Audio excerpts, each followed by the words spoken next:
E depois dessa declaração, a equipe de Bolsonaro proibiu o general Mourão de falar e cancelou todos os compromissos dele até a eleição.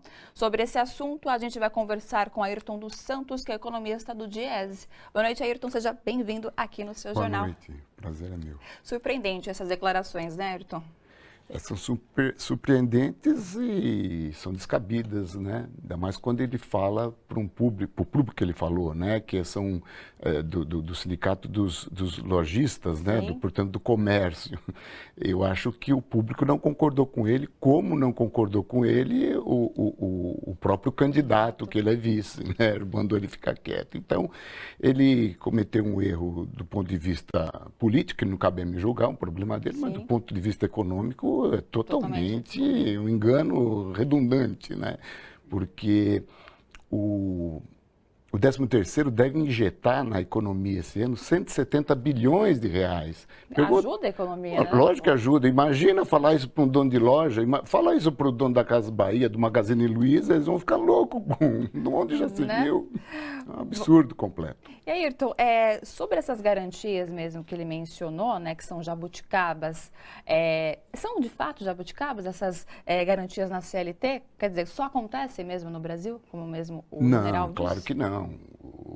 Em Portugal chama-se subsídio de Natal. Né? É pago Seria o nosso em Portugal. 13º. É o 13º. Muda de nome, mas a ideia é a mesma. É um benefício. Existe no México, existe no Panamá.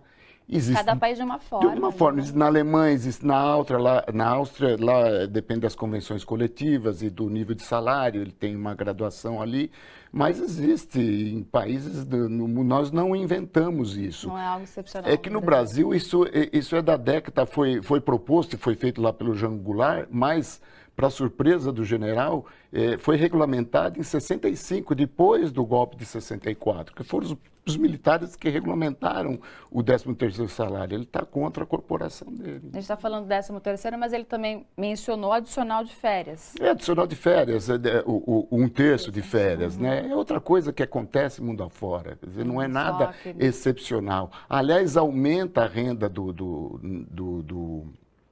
trabalhador, que pode tirar as férias e, eventualmente, fazer algum turismo com a família, viajar ou visitar seus parentes. Reflete na economia, claro. Isso volta para a economia, isso chama-se o efeito dinâmico. Volta para a economia, as pessoas consomem mais com isso. Se as pessoas consomem mais com isso, se paga mais imposto e o setor público é beneficiado com essas remunerações que ele chama de absurdos ou jabuticabas. Isso com loucura. Certeza. E Ayrton, o governo tem retirado, a gente é prova disso todo dia, infelizmente a gente está mostrando notícias falando sobre isso, direitos trabalhistas e ameaça também com o desmonte da Previdência Social. Bom, a equipe do candidato de extrema-direita já tem conversado ali com o governo de Michel Temer para passar a reforma da Previdência caso ele vença a eleição. Na sua opinião, o que significaria para o trabalhador o desmonte completo da legislação trabalhista e previdenciária? Olha, não é bom para o trabalhador, é evidente, né? A previdência, para aqueles que garantem uma renda, às vezes uma renda mínima, né, para as pessoas, né, que está dentro de um programa mais amplo, que é a Seguridade Social no Brasil, né? A previdência é que garante que as pessoas que depois que param de trabalhar, né, que não têm mais condições de trabalhar por idade ou por outro motivo, né, continuem, né, recebendo alguma coisa. E os outros que também pagaram a vida inteira, né, foi descontado na folha de salário para ter depois que param de trabalhar uma aposentadoria para continuar exatamente se mantendo, isso é fundamental. Isso não é um aspecto puramente econômico, né, que a gente pode analisar só para o aspecto da economia, mas é um aspecto social e de bem-estar, de convivência social, retirar a previdência ou fazer reformas profundas, voltar para a barbárie, né, voltar para o século, não é para o século passado, não, para o retrasado, século XIX.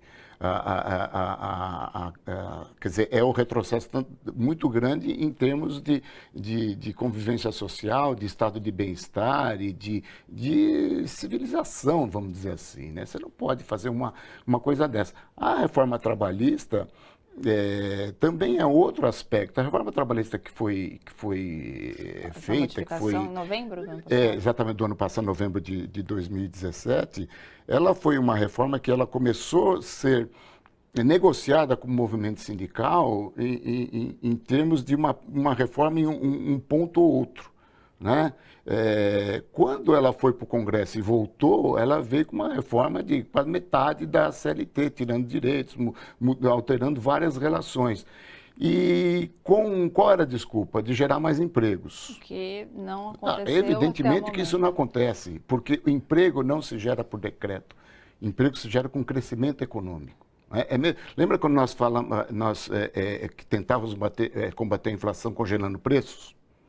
Como se fala, bom, congelou o preço, acabou a inflação. Olha, se fosse assim, não existia problema no mundo. O preço está subindo, a gente Vamos congela o congelar o preço. preço. O que aconteceram com os congelamentos de preço? Voltavam atrás e a inflação, quando retornava com um ímpeto muito maior. Ou seja, esse tipo de soluções para problemas, soluções fáceis para problemas complexos, não existe. Então, não adianta. O Brasil, para gerar emprego, ele precisa crescer. Não é reformular da forma que fizeram a CLT. O Brasil cresceu, né, desde a CLT, na década de 40 até meados da década de 80, foram dos países que mais cresceram no mundo. Né? Então, Com a CLT ajudou esse crescimento. Eles vão tirar para quê? Qual a razão disso? É uma total... descabido. É descabido. Bom, Ayrton, obrigada, viu, pela sua participação. Diese, mais uma vez aqui no seu jornal. Muito obrigado a você. Até a próxima. Até a próxima.